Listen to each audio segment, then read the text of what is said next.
Khawti khawatati msalkha alaikum, bonsoir tout le monde, ahlan wa sahlan, marhaba bikum ya jama'at al-khair. J'espère que vous allez bien, j'espère que vous vous portez bien, j'espère que vous passez une belle journée du 11 décembre 2022. J'espère surtout qu'il fait moins froid chez vous, parce qu'ici en France, -1, jusqu'à -1 dans les grandes villes, c'est pas évident.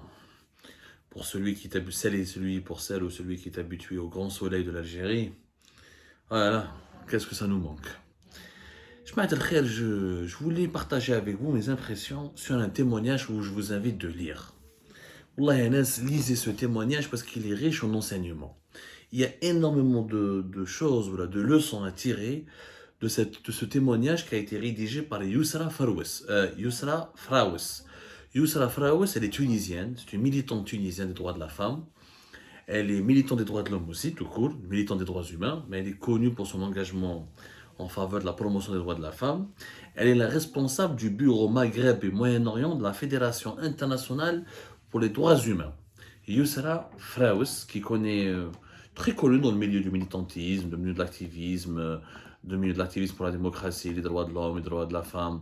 Elle est très connue en Tunisie. Elle a beaucoup d'amis en Algérie, elle est venue lors du Hirak, elle est venue en Algérie, ou Khadmat en Algérie. Elle est une avocate de profession, c'est une avocate d'affaires, une féministe tunisienne. Euh, Franchement, une personne respectable, dont le parcours est respectable, avec beaucoup de valeurs, avec beaucoup de...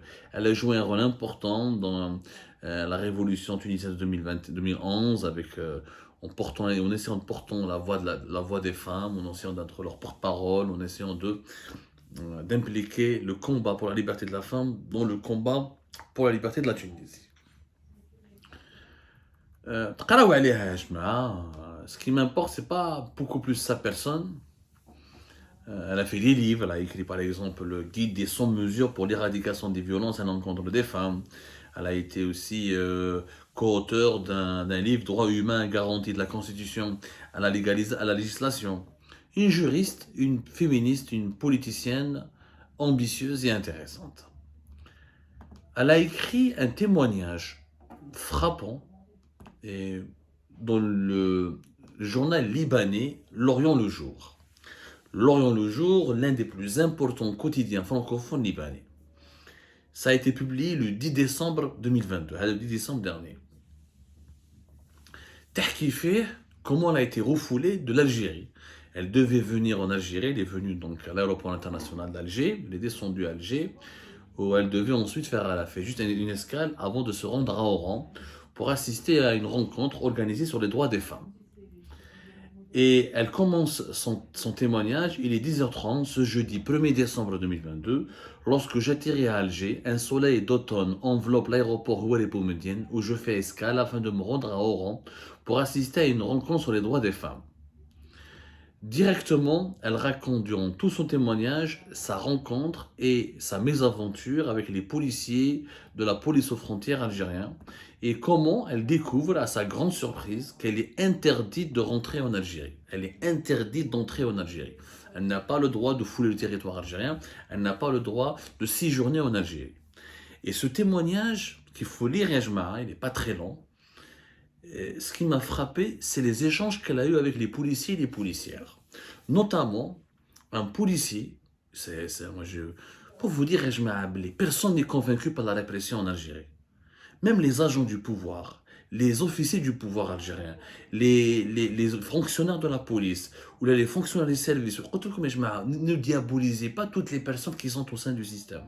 La majorité écrasante des serviteurs du système et des agents au service du système ne sont pas convaincus par les doctrines, la politique et la doctrine et les politiques mises en œuvre par le système lui-même, par le régime algérien lui-même, notamment en ce qui concerne la répression des libertés fondamentales et publiques et l'emprisonnement des opposants, l'étouffement de la liberté d'expression et la dictature absolutiste et radicale qui a été mise en œuvre depuis la répression féroce du Hirak à partir de printemps 2021. Et bien sûr, les premiers signes de cette nouvelle dictature, parce que la nouvelle Algérie, il n'y a que la nouvelle dictature. C'est une dictature qui existait en Algérie, où nous avions une marge de manœuvre importante.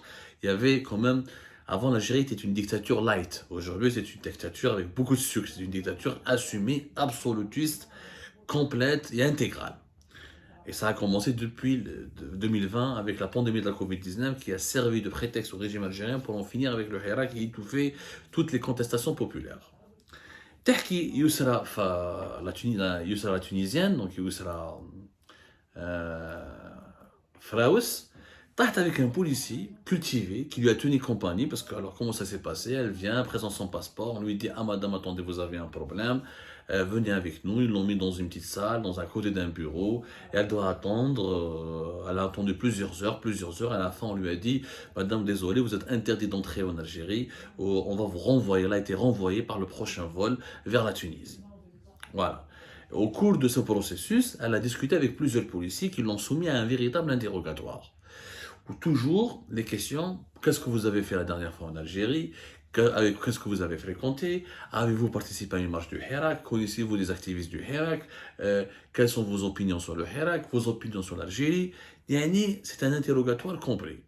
Bon, ils lui ont pas manqué de respect, la vérité, elle le raconte, elle a été bien traitée par les policiers algériens. Les policiers sont gentils à la PAFA. Moi, je les connais très bien. Beaucoup des membres de ma famille ont eu affaire à eux. Beaucoup d'Algériens et d'Algériens ont eu affaire à eux. C'est qu'ils me عليهم. تشوفهم يخدموا dégoûtés. Ils sont pas convaincus واش راهم يديروا.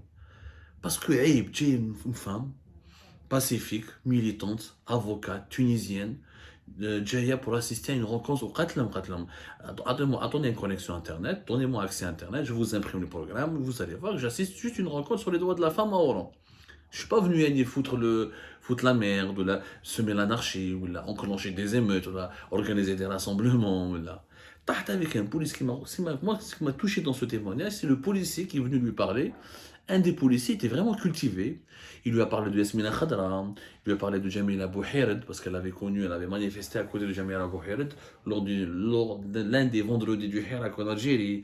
Il lui a parlé de l'actualité, de la révolution, des contestations organisées par les femmes en ce moment en Iran. Il lui a parlé de l'histoire de la Tunisie, d'Oran, de ce qui se passe en Tunisie en ce moment. Yani, il a échangé beaucoup avec elle sur les sujets culturels et politiques. Et ce policier, ben, il était intelligent, il était éveillé. Dommage, j'aurais aimé assister à votre rencontre. Vous paraissez intelligente, vous paraissez vive, j'aurais aimé assister à cette rencontre, comprendre votre travail, ce que vous faisiez, etc. J'aurais aimé vous entendre parler. Il y a un policier mesquin, paye, bon, il y a un peu de malin, il fait le malin un petit peu pour soutirer des informations, certainement. Et ça se voyait dans le témoignage, cette militante tunisienne, elle le décrit bien. C'est un policier qui n'était pas convaincu par ce qu'ils étaient en train de faire. Empêcher les gens de sortir du territoire national, les empêcher de rentrer dans le territoire national. L'Algérie est devenue une prison à ciel ouvert. D'ailleurs, le Maghreb des grands murs. Le Maghreb dans des grands murs, voilà. On m'a dit qu'un policier dit Wallah, madame, nous aurions aimé vous avoir parmi nous. Elle leur dit, quand ils allaient l'expulser pour lui demander de rentrer en Tunisie, l'expulser du territoire algérien, elle dit vous allez donc vous débarrasser de moi, vous allez me refouler. Le policier lui dit Wallah, madame, nous aurions aimé vous avoir parmi nous. Marhaba bik, l'Algérie est votre pays, madame, c'est le Maghreb arabe. Quel Maghreb arabe, monsieur? Elle lui répond, l'avocate tunisienne et la militante tunisienne. C'est le Maghreb des grands murs. Vous avez peur de moi parce que je revendique la liberté et les droits humains. N'ayez pas peur de la liberté. C'est la meilleure chose qui puisse vous arriver. C'est quand même... Alors, on m'a dit un policier à la fin, alors, tout s'est bien passé, madame? Vous n'avez manqué de rien, j'espère? Ou je trop lourd, à part ma liberté de circulation? Non, je n'ai manqué de rien. Il part d'un grand éclat de rire tandis que je m'engouffre dans mon avion. J'aurais passé 7 heures en Algérie sans sortir de l'aéroport. Elle a été bloquée pendant 7 heures. Yousra Faraous, juste parce qu'elle est militante des droits de l'homme, qu'elle travaille pour la Fédération internationale pour les droits humains, une ONG qui est basée à Paris, qui a été créée au début des années 20 et qui regroupe l'ensemble des fédérations nationales des pays du monde qui travaillent et qui œuvrent pour la défense et la promotion des droits humains. C'est une ONG très très connue.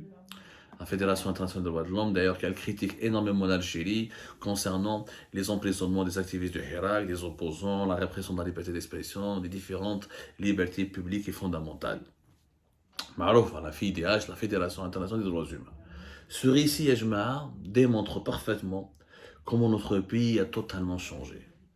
c'est un pays qui est devenu prison à ciel ouvert. L'Algérie, elle a énormément peur des revendications de liberté et de démocratie.